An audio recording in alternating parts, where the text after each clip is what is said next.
अस्सलाम वालेकुम। मैं डॉक्टर मीला जावेद हूँ। मैं स्किन की डॉक्टर हूँ। आज हम बात करेंगे सोराइसिस के बारे में। ये पूरा महीना अगस्त का महीना तमाम दुनिया में डॉक्टर्स जो हैं अपने मरीज़ों को सोराइसिस के बारे में अवेयरनेस देते हैं, आगाही देते हैं कि ये क्या बीमारी है, ये कैसे होती है, कैसे लगती है, क्या ये एक से दूसरे को लग सकती है, अगर वालदैन को है तो क्या बच्चों को ये बीमारी हो सकती है, इसके इलाज के क्या क्या तरीके मौजूद हैं, क्या ये पूरी ज़िंदगी के लिए आपके साथ रहती है या इसका इलाज मुमकिन है। तो हम इस तरह की चीज़ों के बारे में आज बात करेंगे। सोराइसिस एक ऐसी बीमारी है जो कि पूरी दुनिया में मर्दों को और ख़वातीन दोनों को अफेक्ट करती है और तमाम एज के अफराद को अफेक्ट करती है। सबसे पहली बात तो ये है कि सोराइसिस कोई इन्फेक्शन नहीं है। ये किसी को एक से दूसरे को छूने से नहीं लगती, इकट्ठे साथ खाना खाने से नहीं लगती, बल्कि ये बीमारी आपके जीन्स में आती है। मतलब कि आपके दादा को, दादी को, नानी को या कोई ख़ानदान में किसी और को अगर रह चुकी हुई है तो आपके पास वो जीन्स आ जाते हैं। एक जनरेशन को स्किप करके मे बी दूसरी जनरेशन में आ जाएं और आप जेनेटिकली प्रीडिस्पोज होते हैं इस बीमारी के लिए। उसके बाद जो आपका इम्यून सिस्टम होता है वो इस बीमारी को लाने का सबब बनता है। मतलब आपकी इम्यूनिटी एक नॉर्मल बंदे से आपकी इम्यूनिटी मुख्तलिफ होती है। तो ये बीमारी कोई इन्फेक्शन नहीं है। सबसे पहले तो ये मिथ को हमें ख़त्म कर देना चाहिए। सोराइसिस आपकी जिल्द को भी अफेक्ट करती है। सोराइसिस आपके हथेली को, पैरों की जो जिल्द है उसको भी अफेक्ट करती है। सोराइसिस आपके बालों को अफेक्ट करती है, आपकी बालों की जिल्द को, मतलब जिसको स्कैल्प कहा जाता है, उसको अफेक्ट करती है। सोराइसिस आपके नाखूनों को अफेक्ट कर सकती है। सोराइसिस ज़बान के ऊपर भी आ सकती है। सोराइसिस इसके अलावा जॉइंट्स के अंदर भी, मतलब ये जो छोटे जॉइंट्स हैं इनको और जो बड़े जॉइंट्स हैं जिस तरह से घुटने का जॉइंट, एल्बो का जॉइंट, बैक के जो हमारे मोहरे हैं, कमर के मोहरे, उनको भी अफेक्ट कर सकती है। सबसे पहले हम बात करते हैं कि आपकी जिल्द को कैसे अफेक्ट करती है।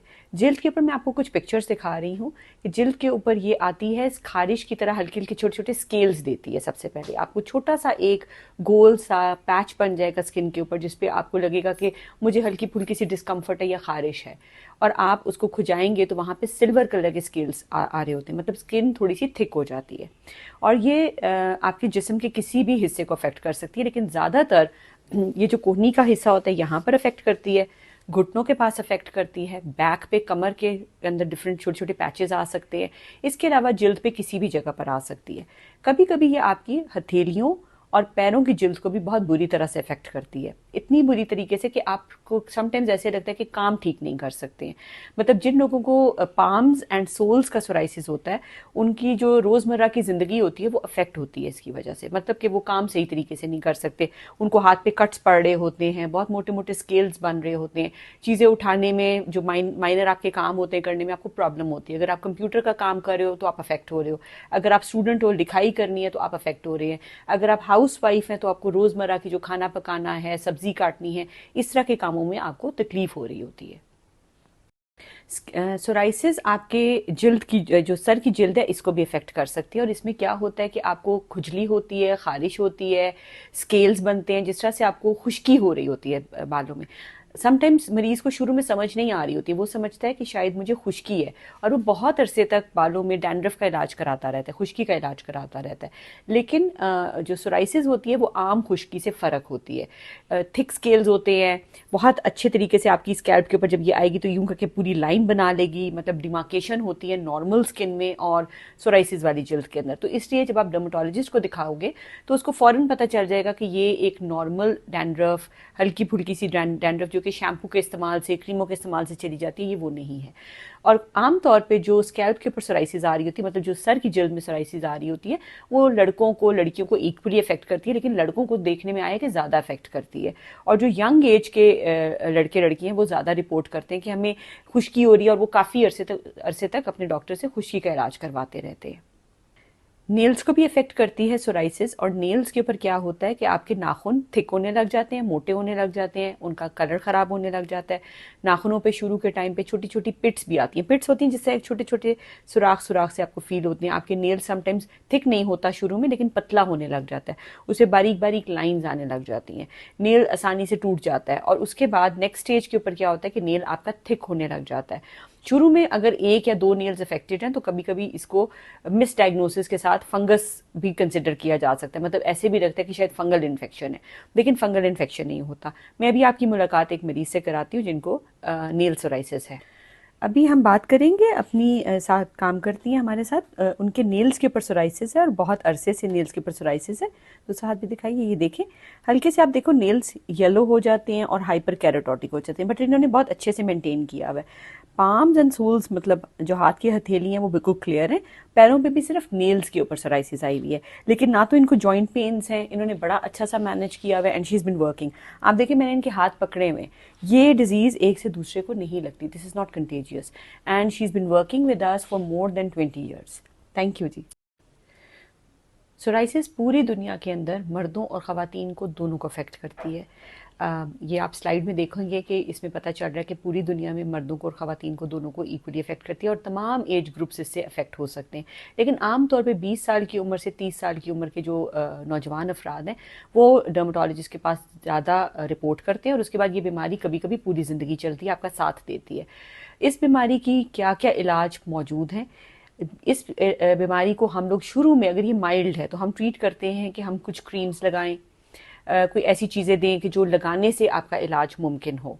अगर यहाँ पे बात नहीं बनती तो उसके बाद हम लोग जो अल्ट्रावायलेट रेडिएशंस होती हैं, यूवीए एंड यूवीबी थेरेपी, जो कि डॉक्टर अपने ऑफिस में ट्रीटमेंट्स देता है, तो हम उसके ऊपर जाते हैं, जिसको फोटोथेरेपी कहा जाता है। हम इसके साथ इलाज करने की कोशिश करते हैं। इसके बाद नेक्स्ट स्टेप के ऊपर हमारे पास दवाइयाँ अवेलेबल हैं पाकिस्तान में, जो कि खाने वाली दवाइयाँ होती हैं और आपके इम्यून सिस्टम के ऊपर वो काम करती हैं और इन दवाइयों के साथ इलाज किया जाता है। इसके अलावा हमारे पास बायोलॉजिक्स के नाम से बहुत सी दवाइयाँ पाकिस्तान में अल्हम्दुलिल्लाह अवेलेबल हैं, जो कि बहुत सी अच्छी कंपनीज, मल्टीनेशनल कंपनीज ने हमारे मरीजों के लिए रीजनेबल रेट्स के ऊपर पाकिस्तान में अवेलेबल की हुई हैं और ये मैजिकली काम करती हैं, मतलब इनका बहुत अमेजिंग रिजल्ट होता है। हम लोग आम तौर पे ये वाली जो इंजेक्टेबल्स होते हैं और जो बायोलॉजिक्स के नाम से दवाइयाँ आती हैं, ये हम उस ग्रुप में इस्तेमाल करते हैं जिसको सोराइसिस बहुत ज़्यादा अफेक्ट कर रही है, जिसकी ज़िंदगी के ऊपर उसका बहुत नेगेटिव इम्पैक्ट है। यंग लोग हैं, उनके जॉइंट्स अफेक्ट हुए हैं, वो काम करने से उनकी ज़िंदगी जो है वो काम के सिलसिले में मुतासर हो रही है, उनका जॉब इफेक्ट हो रहा है, उनकी जो पढ़ाई है वो इफेक्ट हो रही है और उनकी मेंटल हेल्थ इफेक्ट हो रही है। क्योंकि सोराइसिस के मरीज़ जो हैं उनके अंदर देखने में आया है कि डिप्रेशन बहुत ज़्यादा देखने में आया है, क्योंकि मरीज़ ने सारी ज़िंदगी वो एक स्किन के ऊपर तो जो प्रॉब्लम है, इसके अलावा हाथों के ऊपर या नाखून पे आ रही है, तो हर बंदा उसको नोटिस करता है। तो let's talk about psoriasis, let's create awareness. अपने इर्द गिर्द जिन लोगों को सोराइसिस है उनको साथ लेके चलें, उनका सपोर्ट सिस्टम बने, उनको बताएं कि ये जो बीमारी है ये ट्रीटेबल है, इसके बहुत अच्छे अच्छे इलाज मौजूद हैं। आपने अपने डर्मेटोलॉजिस्ट को कांटेक्ट करना है, अपने मेडिकल स्पेशलिस्ट को कांटेक्ट करना है, अपने लिए दवाई तलाश करनी है कि कौन सी दवाई आपके लिए बेस्ट है और दवाई आपको जो जिस तरह आपका डॉक्टर बताए आपने वैसे इस्तेमाल करनी है। ये जो हम इलाज बीच में थोड़े टाइम के बाद छोड़ देते हैं ना, ये चीज़ बिल्कुल नहीं करनी, क्योंकि एक बीमारी जो जीन्स के अंदर आई है, जो कि जेनेटिकली आपको ट्रांसफ़र हो गई हुई है, ज़ाहिर है आपने पूरी ज़िंदगी उसके साथ कोप अप करना है। जब भी कभी कोई कुछ ऐसी दवाइयाँ होती हैं उनसे हम आपको मना कराते हैं कि ये दवाइयाँ आपने नहीं इस्तेमाल करनी सोराइसिस के मरीज़ों को, जिसके अंदर एंटी मलेरियल्स हैं, कुछ पेन किलर्स भी ऐसे होते हैं जो आपको नहीं इस्तेमाल करने चाहिए, कुछ हमारी ब्लड प्रेशर लोअरिंग मेडिसिन होती हैं वो नहीं इस्तेमाल करने चाहिए। तो ये पूरी एक गाइडलाइंस आपका जो डॉक्टर है वो आपको प्रोवाइड करता है, आपको बताता है। और हमारे इर्द गिर्द जितने सोराइसिस के मरीज़ हैं, सबसे पहले हमें ये बताना चाहिए, उनको ये रीअश्योर कराना चाहिए कि ये बीमारी आपसे मुझे नहीं लग सकती। तो इकट्ठे काम करने में, एक बर्तन में खा लेने से, कपड़े या टॉवल्स शेयर कर लेने से ये बीमारी नहीं फैलती है। तो let's be a support system for all those who are having psoriasis. जिनको भी हमारे इर्द गिर्द सोराइसिस, उनके लिए आप सपोर्ट का सिस्टम बने, उनके लिए आप एक पॉजिटिव रे ऑफ होप बने। Thank you very much.